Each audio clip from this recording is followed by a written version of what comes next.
जय गुरु जी, शुक्राना गुरु जी। संगत जी, गुरु जी का अनंत अनंतम शुक्राना। ओम नमः शिवाय, शिव जी सदा सहाय। ओम नमः शिवाय, गुरु जी सदा सहाय। संगत जी, गुरु जी हमारे साथ हर बुरे से बुरे वक्त में भी खड़े होते हैं और हर अच्छे से अच्छे वक्त में भी खड़े होते हैं। संगत जी, गुरु जी की ब्लेसिंग हमें हर तरफ से मिलती है, बस हमें समझना चाहिए। संगत जी, दुख आए तो समझो कि गुरु जी ने हमारे बुरे कर्म काट दिए हैं और हमें आने वाले समय के लिए अच्छा समय गिफ्ट में ब्लेस कर दिया है। और संगत जी, सुख आए तो समझो गुरु जी हमसे बहुत खुश है, हमारे अच्छे कर्मों का हमें फल दे रहे हैं और हमें अच्छी अच्छी ब्लेसिंग दे रहे हैं। गुरु जी हमें अपने अपार कृपा से हमें अच्छे जीवन जीने का आनंद दे रहे हैं। तो संगत जी, शिव पुराण का पाठ गुरु जी ने जो बताया कि शिव पुराण का पाठ करो, और आंटी जी इतनी प्यारी सेवा करती हैं।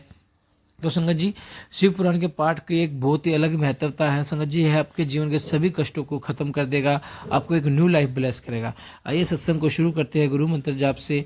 पाठ को ओम नमः शिवाय, शिव जी सदा सहाय। ओम नमः शिवाय, गुरु जी सदा सहाय। जय गुरु जी। पाठ है शिव पुराण का आंटी जी के द्वारा। जय गुरु जी। अंतर प्रहलाद आदि सभी दैत्येंद्र उसे वर प्राप्त कराया हुआ समझकर संपूर्ण राज्य उसके लिए छोड़कर उसके अधीन होकर उसके सेवक हो गए। तदंतर अंधक ने अपने भृत्यों एवं सेनाओं के साथ विजय की इच्छा से स्वर्ग की ओर प्रस्थान किया और वहां युद्ध में समस्त देवताओं को जीतकर वज्र को धारण करने वाले इंद्र को भी करदाता बना दिया। उसने नागों, पक्षियों, बड़े बड़े राक्षसों, गंधर्वों, यक्षों, मनुष्य, पर्वतों, वृक्षों एवं सिंहादि समस्त पशुओं को भी युद्ध में जीत लिया। उसने इस चराचर त्रिलोक्य पर अधिकार करके उसे अपने वश में कर लिया। इसके बाद अपने अनुकूल सुंदर हजारों स्त्रियों के साथ विहार करता हुआ पाताल, पृथ्वीलोक, स्वर्ग में जितनी रूपवती स्त्रियां थी उनके साथ पर्वतों, मनोरथ तट पर रमन करने लगा। उनके मध्य में क्रीड़ा करते हुए वह दैत्येंद्र कामवृत्ति की स्त्रियों को के पीने से बचे हुए दिव्य मानुष पेय को प्रसन्नता के साथ पीता था। वह नाना प्रकार के दिव्य रस, फल, सुगंधित पुष्प प्राप्त करके मय अर्थात दानव द्वारा निर्मित उत्तम गृह, यानों एवं सुंदर वाहनों का सेवन करता था। अद्भुत दर्शन वाले पुष्प, अर्घ्य, धूप, मिष्ठान, अंग, राग आदि से युक्त हो क्रीड़ा करते हुए उस अंधक दैत्य के उत्तम 10,000 वर्ष बीत गए। इस प्रकार भोग करता हुआ उसे परलोक में अपने कल्याण करने वाले पुण्य का ज्ञान न रहा और वह मुक्त दैत्यराज मंदाद बुद्धि होकर दुष्टों के साथ निवास करने लगा।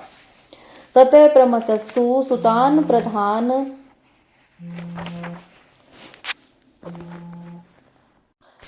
तत्प्रमस्तु सुतान प्रधान कुर्तुक वादरे विभे सर्वान चचार दैत्य सहितो महात्मा विनाशयन वैदिक सर्वधान वैदिन जनान वित्तमदाद भूतो न मन्यते समाप्य मरान गुराश्च रेमे तथा देवगतो हतायुः स्वरगृहो भिग्मयन्वश्च ततः कदाचित् गतवान् सैन्यो बहुप्रायता पृथ्वीतलेऽस्मिन् अनेक संख्या अपि वर्षकोट्यः प्रेष्ठो मंदर पर्वतं तु स्वरोपणः तत्र निरक्ष्य शोभां वर्वां सैन्य सह मानमतः क्रीडार्थमासाद्य च तं गिरेन्द्रं मतिं स वसाय चकार मोहात् शुभम् दृढ़ं तत्र पुरं स कृत्वा मुधा स्थितो दैत्यपति प्रभावत निवेश्यमास पुनः क्रमेण अतिद्भुतं मन्दरशैलसिनो दुर्योधनो वैद संस्थिय संज्ञो तन्मन्त्रिणो दानो सतमस्य तैव कदाचित् सुस्थले हि नारीं स्वरूपं द्वधुशस्त्रयोऽपि ते शीघ्रगा दैत्यवरास्तु हर्षाद द्रुतं महादैत्यपति समेत्य उच्चार्यथ दुष्ट मतीव प्रीत्या तथा अंधकं वीरवरं हि सर्वे मंत्रिण ऊचुः गुहांतरे ध्यान निमिलाताक्षो दैत्येन्द्र कश्चिन्मुनिरित्र दृष्टः रूपान्वित चंद्रकलाचूढ़ः कतिस्थले बद्ध गजेन्द्र कृतः नागेन्द्र भोगावृत सर्वगात्र कपाल मालाभरणो जटालः सशूलहस्तः शरतूणधारी महाधनुष्माधि धृताक्ष सूत्रः खड्गी त्रिशूली लकुटी कपर्धी चतुर्भुजो घोर ताराकृतिः भस्मानुलिप्तो विलस्तस् सुतेजसः तपस्वी वर्योद्धत सर्वेशः तस्य विधुरे पुरपश्च दृष्ट्वः स वानरो घोरमुखाकरालः सर्वयुधो रूक्षकरश्च रक्षण स्थितो जरदो विभस्य शुक्लः तस्योपविष्टस्य तपोस्विनपि सुचारुरूपा तरुणी मनोज्ञः नारी शुभा पाशर्वगता हि तस्य दिष्टा च काचिदुहि रतनभुक्तः भूताः प्रवाल मुक्ता मणि हेमरतन वस्त्रवृता माल्य शुभोपगुढ़ः यस्सा येन दृष्टः स च दृष्टिमानस्यात् दृष्टिहीन चान्यहीन के मित्र कार्यम मान्यमहेशस्य च दिव्यनारिः भार्या मुने पुण्यव्रत प्रियसा योग्य हि दृष्टो भवतिश्च सम्यः गानीय दैत्येन्द्र सुरतन भोक्तु सनत्कुमार उवाच श्रुत्वेति तेषां वचनानि तानि कामतुरो भ्रूणित सवगात्र विसर्ज्य मास मुने संकाशम दुर्योधना सहसा स दैत्यः आसद्यते तं मुनिं प्रेम्यहं बृहद् व्रतं मंत्रीवराहितस्य सुरजिनीति प्रवहिणा मुनिश प्रणम्य तं दैत्य निदेशमाहुः मंत्रीन् ऊचुः हिरण्य नेत्रस्य सुतो महात्मा दैत्यराजो अंधक नामधेय त्रैलोक्यनाथो भवक्तिन्देशाधियोपविष्टोऽध्य विहारशाली तन्मन्त्रिणो वे वैमंगवीरः स्तवोपकण्ठं च समागता स्म तत्प्रेषिता स्वात्महं यदुवाच त्वधे शृण्वस्व स्वदत्तमानस्तपस्विन् त्वं कस्य पुत्रोऽसि किमर्थ मंत्र सुकोपविष्टो मुनिवर्यं धीमन् कस्य दृक्तरूपिणीः स्वरूपः देह शुभा दैत्यपते मुनीन्द्र कवेद शरीरं तं भस्मीदिग्धं कपालमालभरणं विरूपम् तूनी सत्कारं बाण खड्गं भृशुंडी शूलश नितोपमराहि कम जावी पुण्यात्मा जटाग्रे क्वाम शशि वाक् कुण्यपास्ति खंडम विश्वनालो दीर्घ मुखय कव सर्पः कव संगम पीन पयोधरय जरद्वारो आरोहणं प्रशस्तं क्षमावतस्य न दर्शनं च संध्या प्रणामे क्वचिदेश धर्मः क्व भोजनं लोक विरुद्ध मे तथा प्रियच्छ नारी मम सान्तत्वपूर्वं स्त्रिया तपय किम करुष्य विमूढ़ा अयुक्त मे तत्त्वहि नानरूपं यस्माधे रतनपतिः त्रिलोकेः विमुच्य शस्त्राणि मयाद चोक्तं करुष्व पश्चाताप एवं शुद्धम् उल्लाङ्घ्यं मच्छनासन प्रदिश्यं विमोक्ष्ये सर्वमिदं शरीरं मत्वान्धकं दृष्टमति प्रधानो महेश्वर लौकिक भावशीलः प्रवाच दैत्यं स्मितपूर्वमेव मकर्ण्य सर्वं त्वथ दूतवाक्यम् शिव उवाच यदस्मि रुद्रस्तव किं माया स्यात् किमर्थमेव वदसीति मिथ्या शृणु प्रभावं मम दैत्येन न्यायं नु वक्तुं वचनं त्ययावं नाहं क्वचित् स्वपितरं स्वामी ग्वान्तरे घोरं निहचिरणम् एतद् व्रतं पाशुपतं चरामि नामात्रं त्वगतं मोहो विरूपः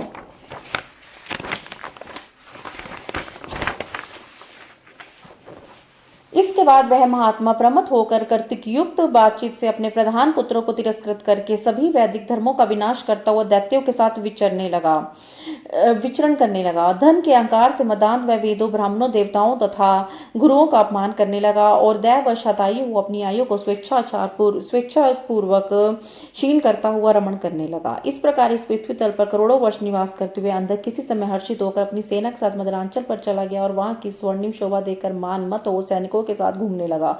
वह क्रीड़ा के लिए उस पर्वत पर आकर मोहवश वहां निवास करने का विचार करने लगा। उसने अपने पराक्रम से प्रसन्नतापूर्वक मनोहर एवं दृढ़ नगर का निर्माण करके स्वयं उसके शिखर पर अपने निवास हेतु महासुंदर भवन बनवाया। उस दैत्येंद्र के दुर्योधन वैदस तथा हस्ती नामक मंत्री थे।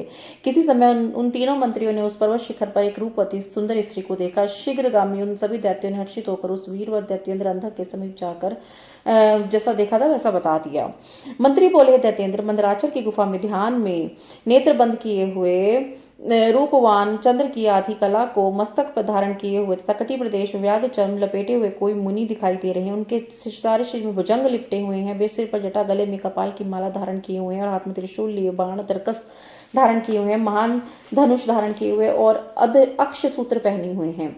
वे लकुट, त्रिशूल एवं खड्ग धारण किए हुए हैं। जटाजूट से युक्त 4 भुजाओं वाले गौर बर्ण भस्म से लिप्त हैं। वे मात जैसे प्रतीत हो रहे हैं। उनका संपूर्ण वेश अद्भुत है। उनसे थोड़ी ही दूर पर एक पुरुष दिखाई पड़ा। वह वानर के समान महाभयंकर मुख वाला, विकराल, हाथों में संपूर्ण अस्त्र लिए उनकी रक्षा करता हुआ स्थित है। वहीं पर शुक्ल वर्ण का एक श्वेत वृद्ध बैल भी है। हम लोगों ने बैठे उस तपस्वी के निकट पृथ्वी पर रत्नपुत एक सुंदर रूप वाली मनोहर युवती भी देखी।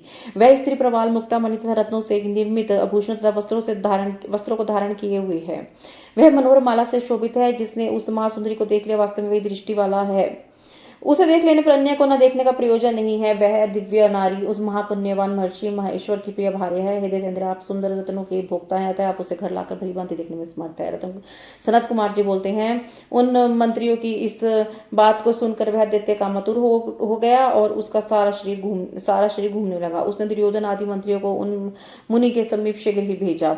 हे मुनीश, उत्तम राजनीति में प्रवीण, परम प्रवीण उन श्रेष्ठ मुनियों ने महाव्रती एवं अप्रमेय उन मुनि के पास जाकर प्रणाम करके उस दैत्य की आज्ञा इस प्रकार कही। मंत्री बोले, हिरणाक्ष के पुत्र दैत्यराज दैताधिराज त्रिलोक के स्वामी महामना, जिनका नाम अंधक है, वे ब्रह्मा जी के आगे से विहार करते हुए मंदराचल पर्वत पर विराजमान है। तपस्वी हम उनके अंग रक्षक तथा मंत्री हैं। उनके द्वारा भेजे गए हम लोग आपके समीप आए हैं और उन्होंने जो संदेश दिए उसे आप ध्यान देकर सुने। हे बुद्धिमान मुनिवर, आप किसके पुत्र हैं और किस कारण यहाँ सुखपूर्वक बैठे हैं? ऐसी महासुंदरी तरुणी किसकी भार्या है? मुनिंद्र, आप इसे शीघ्र ही दैत्यराज को समर्पित करें। कहाँ तो भस्म से लिपित कपाल माला युक्त महाकुरूप तुम्हारा यह शरीर, और कहाँ तरकस, धनुष, बाण, खड़ग, भिशुंडी, त्रिशूल, बाण एवं तोमर आदि दिव्यास्त्र। कहाँ जटा के अग्रभाग में परम पवित्र गंगा, सिर पर मनोहर चंद्रमा, और कहाँ दुर्गंध युक्त अस्थिखंड। कहाँ विश्व वमन करने वाले दीर्घमुख सर्प, और कहाँ सुपुष्ट स्तनपान करने वाली संगम स्त्री का संगम।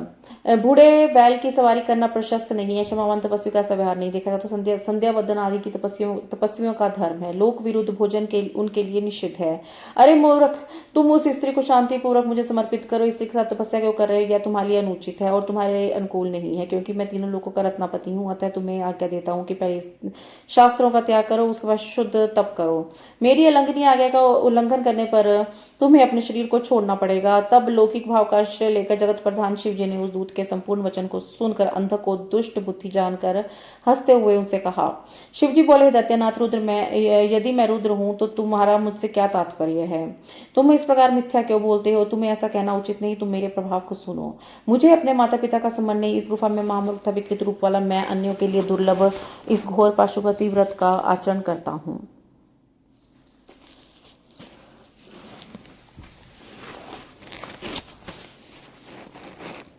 अमूल मृत्यन्मही तु प्रसिद्धिम सुदुस्तेजम सर्वमिधम ममास्ति। भार्यम ममेहम तरुणी स्वरूपा सर्वसाहा सर्वगतस्य सिद्धि।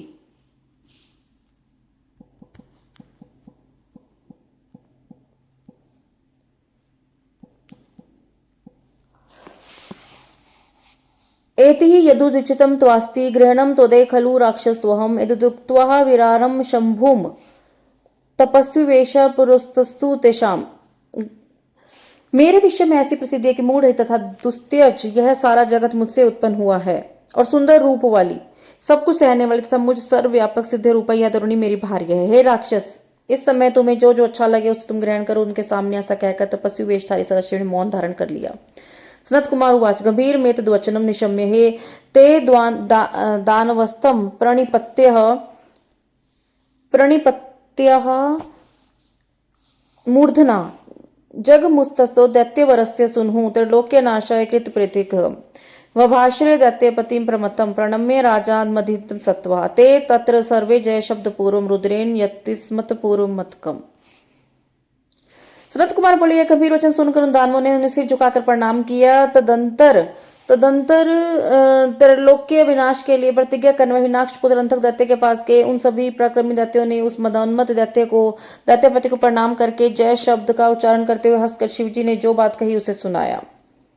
मंत्री ने वाच, मंत्री बोले, निशाचर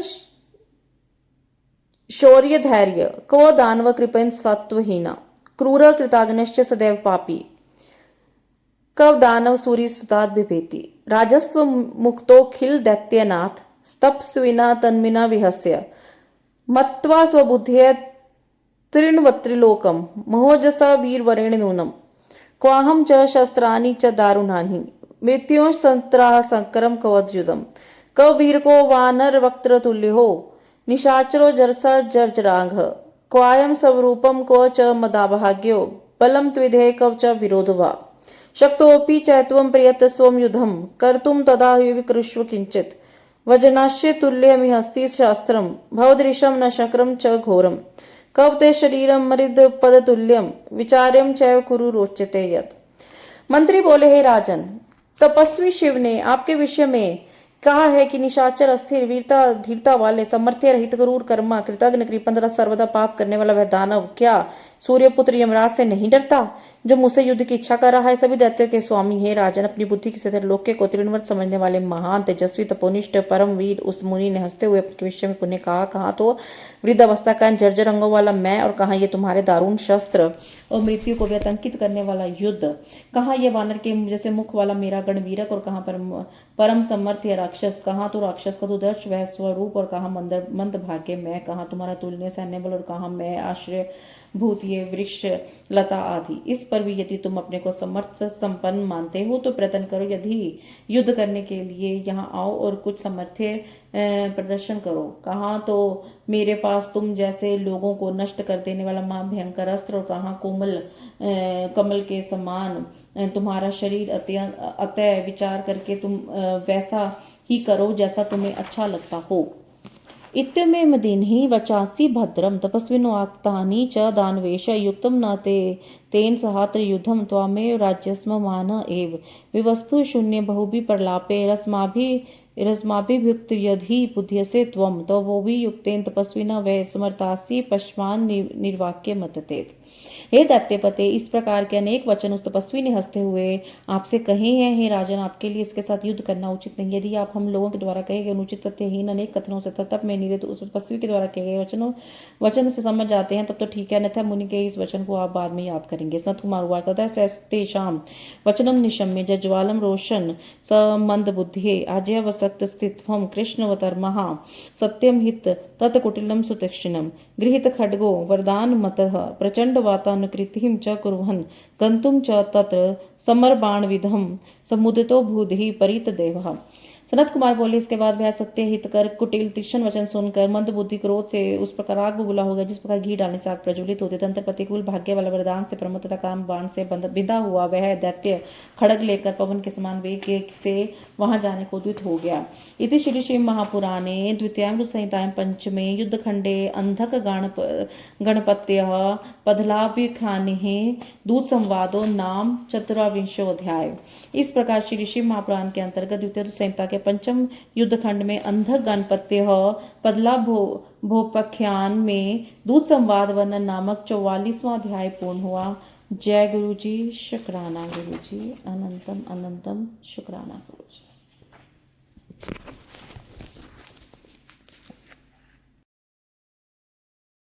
जय गुरु जी, शुक्राना गुरु जी, अनंतम अनंतम शुक्राना गुरु जी। गुरु महाराज जी के चरणों में कोटि कोटि प्रणाम। शुक्राना शुक्राना गुरु जी महाराज। श्री शिव महापुराण रुद्र संहिता युद्धखंड का पाठ ब्लेस करने के लिए शुक्राना गुरु जी महाराज।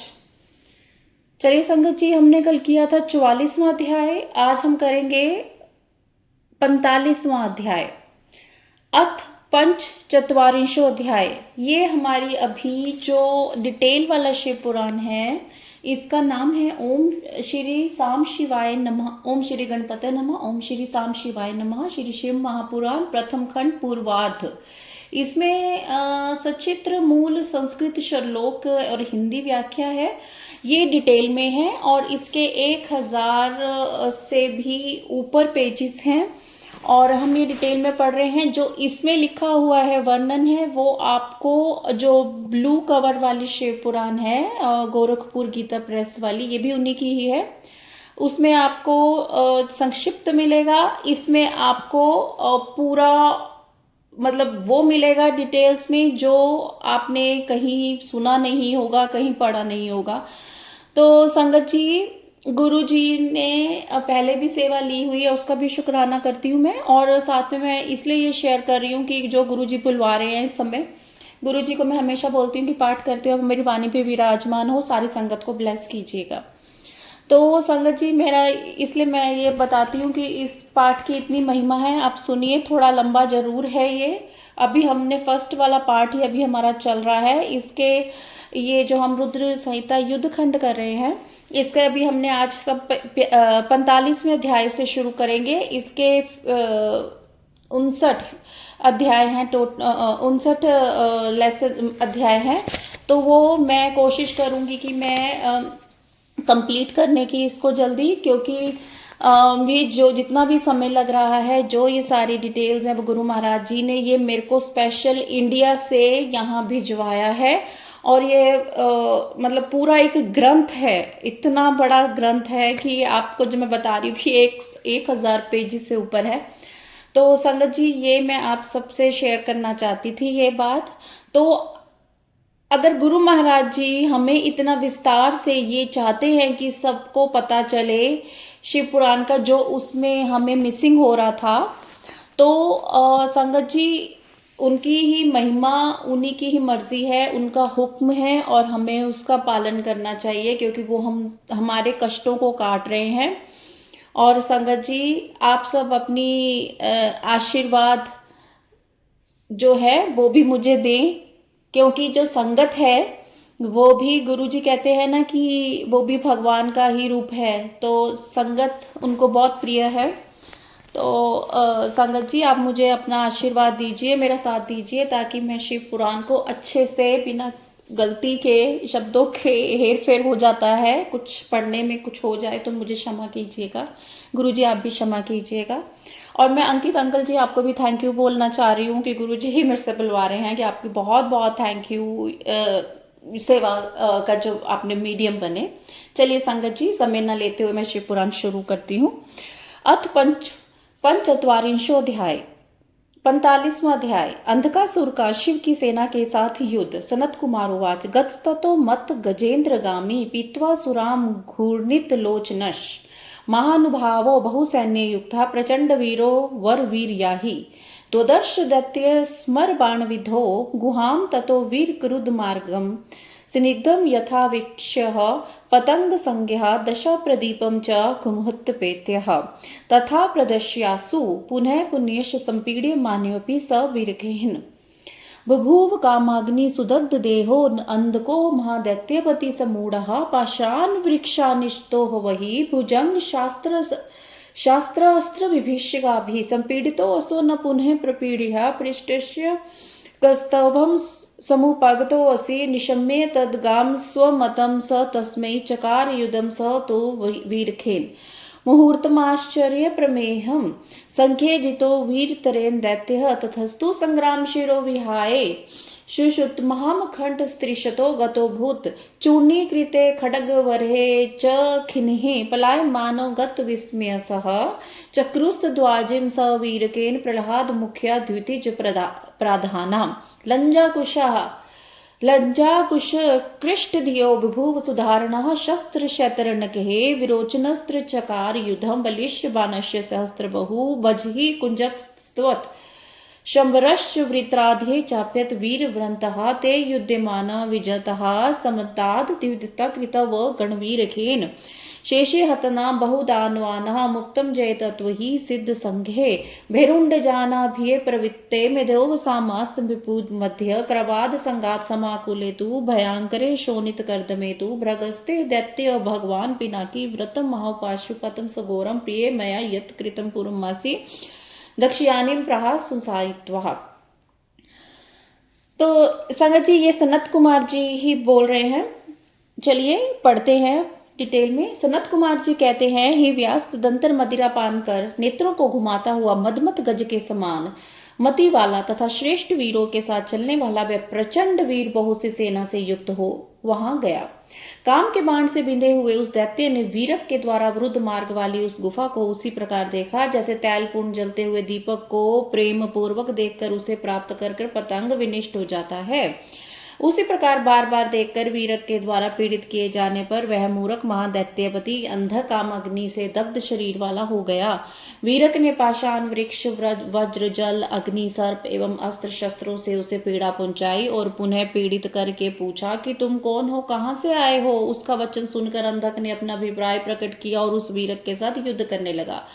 आश्चर्य है कि उस अप्र में महावीर वीरक ने अंधक को एक मुहूर्त में युद्ध में जीत लिया। महान खड़ग के चूर चूर हो जाने पर दुखी विस्मय रहित वह अंधक युद्धभूमि को छोड़कर भूख प्यास से व्याकुल हो भाग खड़ा हुआ। तत्पश्चात प्रहलाद आदि प्रधान दैत्य उसके साथ युद्ध करने लगे, किंतु अत्यंत भयंकर वे दैत्य अनेक शास्त्र अस्त्र से लड़ते हुए पराजित होने के कारण लज्जित हो गए। तब विरोचन बलि हजारों भुजाओं वाला बाण भजी कुजुम्ब शंबर एवं वृत्र आदि पराक्रमी दैत्य युद्ध करने लगे। चारों ओर से घेर कर युद्ध करते उन दैत्यों को शिव शिव के गण वीरक ने पराजित कर दिया, उनके दो दो टुकड़े कर दिए।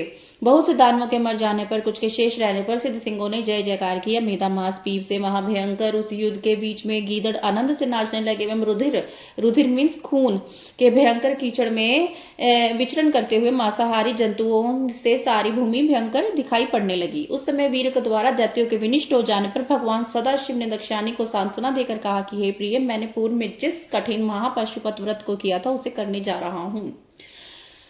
शिववाच तस्माद्वलं यन्मं तत्प्रनष्टं मध्यमृतस्य यथा प्रपातः पुण्यक्ष्याहि ग्रह एव जातो दिवानिशुम देवी तब प्रसंगात। शिवजी बोलते हैं, देवी, रात दिन तुम्हारे साथ प्रसंग करने का मेरी सेना का क्षय हो गया है। मरना धर्म दैत्य के द्वारा मेरी अमर्त्य सेना का विनाश हुआ। यह किसी पुण्य नाशक ग्रह का ही प्रभाव है। उत्पाद्य दिव्यं परमाद्भुतं तु पुनवरं घोरतरं च गत्वा तस्माद् व्रतं घोरतरं चरामि। सो निर्भय सुंदरी वे विशोका। हे सुंदरी, अब मैं वन में जाकर परम दिव्य एवं अद्भुत वर प्राप्त कर अत्यंत कठिन व्रत करूंगा। तुम पूर्ण रूप से भय रहित एवं शोक विहीन रहना। सुनत कुमार वाच एतवदुक्तः वचनं महात्मा उत्पाद घोषम शनै चकार स तत्र गत्वा व्रतमुगुप्तो गतो वनं पुण्यतम सघोरम चतुर्भिः शक्यं तु सुराश्रयः न तादृशं वर्ष सहस्त्र मात्रम सा पार्वती मंदर परस्था प्रतीक्ष्यमाना गमनं भवस्य पतिव्रताशील गुणोपन्ना एकाग्री नित्यमथो विभिता गुणांतरे दुख परा बभूष रक्षिता सा सुतवीर ततः स दैत्यो वरदान मत तेयद मुखे सहितो गुहातां विभिन्न धैर्य पुनर्जगाम शिले मुखे महासमुदिश्य अत्युत्तम तत्र चकार युद्धम हित्वा तथा भोजन पान निद्राः रात्रिम दिवं पंचशतानि पंच क्रुधम सैन्य स वीरकेन खड्गे संकुते स वित्तपाले गधा भुषुंडी भीरितो प्रकांडे श्री मुखे द्वादश भिग्रे वित्त स्तभि कुमर मुख ज्वलधि नराच मुखे नितेश शूले परश्वधैस्तो मुदरेश खड्ग गुढ़े पर्वत पादस्य दिव्य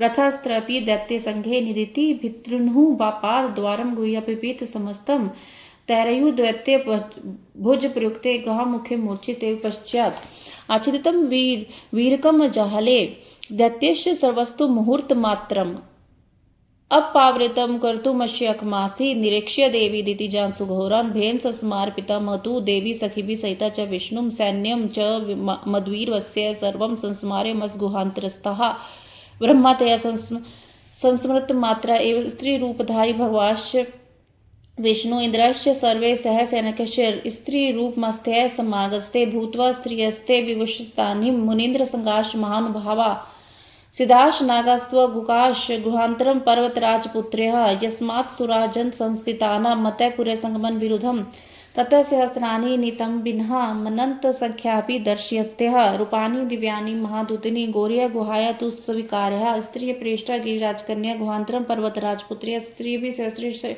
शतनके दुष्य कल्पांतर मेघ घोषा भविष्य संग्राम जया प्रदस्तु धमाता सुशंकाः सुनीतंबनिभिः मूर्छा विहाय दुतम चंडवीर्य सा वीर को विपुरता स्थिस्तुः प्रेगह्य शस्त्राणि महारथनां तैरेव शस्त्रादिजान जगान ब्राहि तथो दंडकारा विरुद्धा गौरी तथा क्रोध परिच्यता नारायणी शंखादा सुचक्र धुनिद्रा पुरत बहुदंडा विनिह लांगल दंड हस्ता व्योमलिका कांचन तुल्य वर्णा धारा सहस्त्रकुल मुग्र वेगम वडोजसी वज्रकारा तदानीम सहस्र नेत्रा युधि सुस्थिर च सुद्रेज्य दैत्य शतदृश्यः वैष्णवी शक्ति सौम्य वक्त्रः याम्य च दंडोधत पानी रुग्रह। हे सुंदरी, अब मैं वन में जाकर परम दिव्य एवं अद्भुत वर प्राप्त कर अत्यंत कठिन व्रत करूंगा। तुम पूर्ण रूप से भय रहित तथा शोक वही रहना। सनत कुमार जी बोलते हैं, इतना वचन सुनकर अत्यंत तेजस्वी महात्मा शंकर अपने श्रृंगी का धीरे धीरे शब्द से अत्यंत घोर पुण्यतम वन में जाकर पाशुपत व्रत का अनुष्ठान करने लगे। जिस व्रत को देवता एवं दानव भी करने में समर्थ नहीं है, उसे उन्होंने 1000 वर्ष पर्यंत किया। और उस समय पतिव्रताशील गुण से संपन्न पार्वती मंदर पर्वत पर स्थित होकर सदाशिव के आगमन की प्रतीक्षा करती हुई अकेले गुफा के अंदर सदा भयभीत तथा दुखी रहा करती थी। उस समय पुत्र वीरक ही उनकी रक्षा करता था। उसके बाद वरदान से उन्मत्त तथा कामदेव के बाणों से धैर्य रहित वह दैत्य बड़ी शीघ्रता से प्रहलाद आदि दैत्यों के साथ उस गुफा के पास आ गया। उसने भोजन पान एवं निद्रा का परित्याग करके कुपित होकर अपने सैनिकों को साथ लेकर 500 और 5 रात दिन वीरक के साथ अत्यंत अद्भुत युद्ध किया। खड़ग, बर्छी, भिंदीपाल, गधा, भुशुंडी, अर्ध चंद्रमा के साथ वित्रस्ती मात्र तथा कछुआ के समान मुख वाले प्रकाशमान बानों, तीक्ष्ण त्रिशूलों, परशु, तोमर, मुदगर, खड़ग, गोले, पर्वत, वृक्ष तथा दिव्यास्त्रों से उस वीरक ने दैत्यों के साथ युद्ध किया। दैत्यों द्वारा चलाए गए उन शास्त्रों से गुफा के द्वार बंद हो गए। कहीं लेश मात्र भी प्रकाश न रहा। वीरक भी शास्त्रों की चोट से आहत होकर गुफा के द्वार पर मूर्छित हो गया। सभी दैत्यों से तथा अन्य अस्त्रों से मुहूर्त मात्र के लिए वीरक को आच्छादित देखकर तथा यह देखकर कि वह भयंकर दैत्य को हटा नहीं पा रहा है, गुफा में से देवी ने भयपूर्वक सखियों के साथ ब्रह्मा, विष्णु और समस्त गणों की सेना का स्मरण किया। उनके स्मरण मात्र से ब्रह्मा, भगवान विष्णु तथा इंद्र सभी सैनिकों के साथ स्त्री रूप धारण करके वहां आ गए। स्त्री बनकर वे देवता, मुनि, महात्मा, सिद्ध, नाग, गुहक, पर्वतराज की पुत्री की गुफा के बीच में प्रविष्ट हुए। उनके स्त्री रूप धारण करने का यह कारण था कि उत्तम राजा के आसनस्थ होने पर उसके अंतःपुर में पुरुष वेश में जाना निषिद्ध है। इसलिए वे स्त्री समूह के रूप में एकत्रित हो गए। वीर कार्य करने वाली ये अद्भुत रूप वाली स्त्रियां जब पार्वती की गुफा में प्रविष्ट हुई तो उन स्त्रियों को देखकर पार्वती अत्यंत प्रसन्न हो गई। उस समय सैकड़ों हजारों नितंबिनी स्त्रियों के द्वारा प्रलयकालीन प्रचंड मेघ के समान घोष वाली तथा विजय देने वाली हजारों भेरियां और शंख बजाए गए। अद्भुत तथा प्रचंड प्रक्रम वाला वीरक भी मूर्छा त्याग कर शास्त्र को महारथियों के आगे लेकर खड़ा हो गया। उन्हें शास्त्रों से दैत्यों का वध करने लगा। उसी समय हाथ में दंड लिए ब्राह्मी, क्रोध से युक्त चित्त वाली गौरी, अपने हाथ में शंख, गदा, चक्र, धनुष धारण की नारायणी, हाथों में लांगल दंड धारण किए कांचन के समान वर्ण वाली व्योमालका तथा हाथों में हजारों धार वाले प्रचंड वेग से युक्त उग्र वेग वाले वज्र को लिए इंद्री युद्ध हेतु निकल पड़ी। युद्ध के लिए निकल पड़ी। हजारों नेत्र वाली युद्ध में निश्चित रहने वाली अत्यंत दूजे सैकड़ों दैत्यों से भी कभी पराजित न होने से भयंकर मुख वाली वैश्यवनी तथा हाथ में दंड लिए उग्र यम्य शक्ति भी युद्ध में प्रवृत्त हो गई।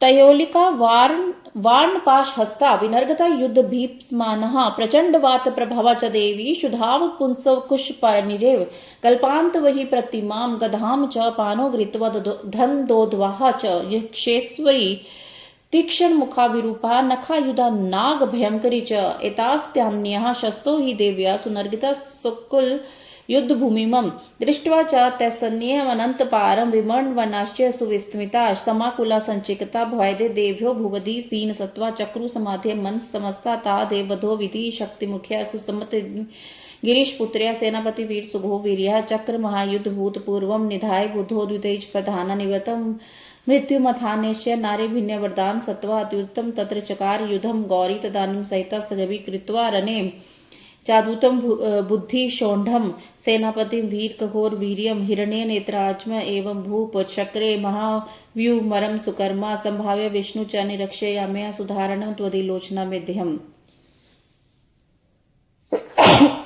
माफ करना संगत जी।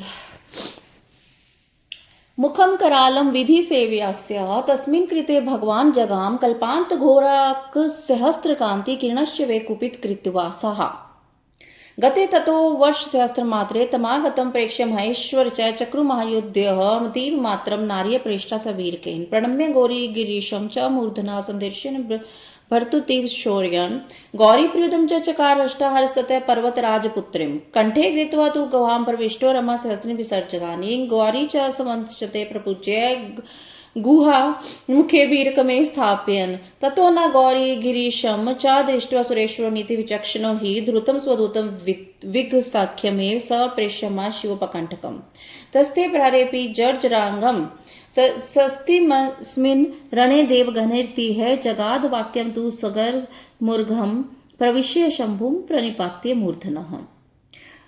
हाथ में अत्यंत तीक्ष्ण तलवार तथा घोर धनुष लेकर नितृति शक्ति आई। वरुण का पाश हाथ में धारण कर युद्ध की अभिलाषा करती हुई तैलिका निकल पड़ी। प्रचंड पवन की महाशक्ति भूख से व्याकुल हो हाथ में अंकुश लेकर एवं कुबेर की शक्ति हाथ में लेकर प्रलय काल की अग्नि के समान गदा लेकर युद्ध में आ गई।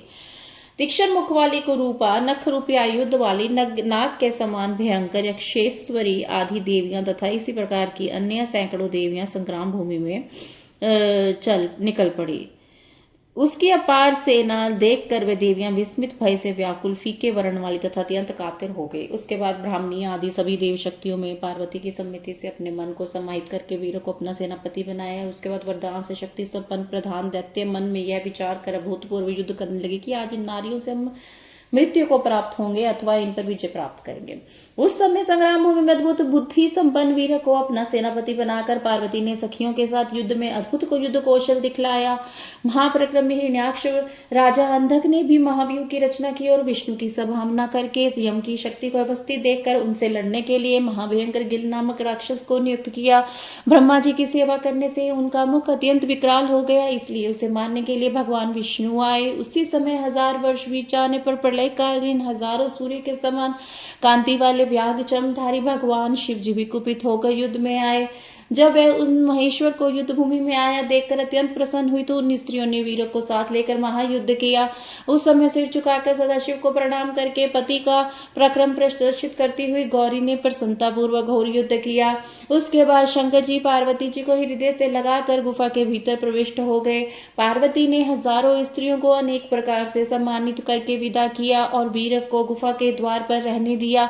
उसके बाद नीति में विचक्षण उस असुर ने गौरी एवं गिरीश को संग्राम भूमि में न देखकर शिव जी के पास विगस नामक दूत भेजा।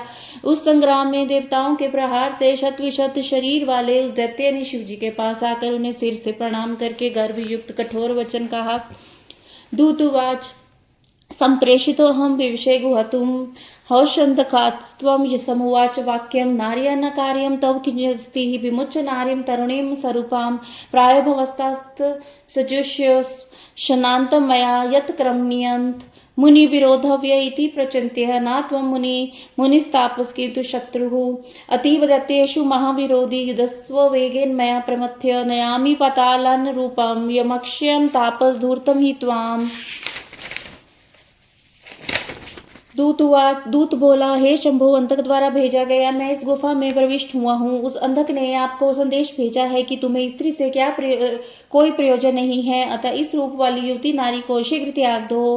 प्राय आप तपस्वी को अंतःकरण को भूषित करने वाला क्षमा आदि गुणों का सेवन करना चाहिए। मुनि से विरोध नहीं होना चाहिए, ऐसा विचार कर मैं तुमसे विरोध नहीं करना चाहता। वस्तुतः तुम तपस्वी मुनि नहीं हो किंतु शत्रु हो। हे धूर्त तापस, तुम हम दैत्यों के महाविरोधी शत्रु हो, अतः शीघ्रता से मेरे साथ युद्ध करो। मैं आज ही तुम्हारा वध करके तुम्हें रसातल पहुंचाता हूँ। सनत कुमार उवाच एतद्वचो दूत मुखाशम्य कपाल मालिहि तमुवाच कोपात ज्वालानिविषेदेन महास्त्री नेत्र सताम गतिम दुष्ट मद प्रहर्ता। शिववाच व्यक्तम वचस्ते तदातीव चोग्रम प्रोक्तम ही तत्वम त्वरितम प्राहि कुरुषम युद्धम ही मया प्रसह यदि प्रशोक्तसी बलेन ही त्वं य स्यादशोक्तो भुवि तस्य कोऽर्थो द्वारद नर्भो सुमनोश्च अयन्तु दैत्यस्य बलेन मता विचैर्मेव तु कृतं मयते शरीर यत्रापि कुतस्त्वशक्तेः कुर्तुं यद्वितं तुर्तिशां ममापि यदत् करणीयमस्ति तत्कर्षयामि न संशयोऽत्र। सनत्कुमारोवाच एतद् च्वस्ति दिगो सोऽपि तस्मात् श्रुत्वा हरिणीकृत एव हृष्टः प्रघाततो गर्जित हुंडकृतानि वस्तुतो दैत्यपति सकाशम। शिववाच सनत कुमार बोलते, दूत के मुख से वचन सुनकर सज्जनों के रक्षक दुष्टों के मत को नष्ट करने वाले कपाल माली महान त्रिनेत्र शंभु शोकाग्नि से जलते हुए बड़े क्रोध से उस दूत से कहने लगे। शिवजी बोले, हे दूत, तुमने जो यह कहा है वह बड़ी कठोर बात है। अब तुम शीघ्र चले जाओ और उसे कहो कि यदि तुम बलवान हो तो शीघ्र आकर मेरे साथ बलपूर्वक युद्ध करो। इस पृथ्वी पर जो असक्त है उसे मनोहर स्त्री से धन से क्या प्रयोजन है। बल से मत दैत्य आ जाए। मैंने यह निश्चय किया कि अशक्त पुरुष तो शरीर यात्रा में भी असमर्थ है, अतः उनके लिए जो विवाहित है उसे करे और जो मुझे करना है मैं करूंगा, इसमें संदेह नहीं है। सनत कुमार बोले, शिवजी से यह वचन सुनकर वह विकस भी प्रसन्न होकर वहां से निकल पड़ा और उसके बाद गर्जना पूर्ण ओंकार भरता हुआ दैत्यवती के पास आ गया। इति श्री श्री महापुराणे द्वितीय संहितायां पंचमे युद्ध खंडे युद्ध प्रारंभ दूत संवाद वर्णम नाम पंच चत्वारिंशोऽध्याय। इस प्रकार श्री श्री महापुराण के अंतर्गत द्वितीय संहिता के पंचम युद्ध खंड में युद्ध प्रारंभ दूत संवाद वर्णन नामक 45वां अध्याय पूर्ण हुआ। जय गुरु जी, शुक्राना गुरु जी।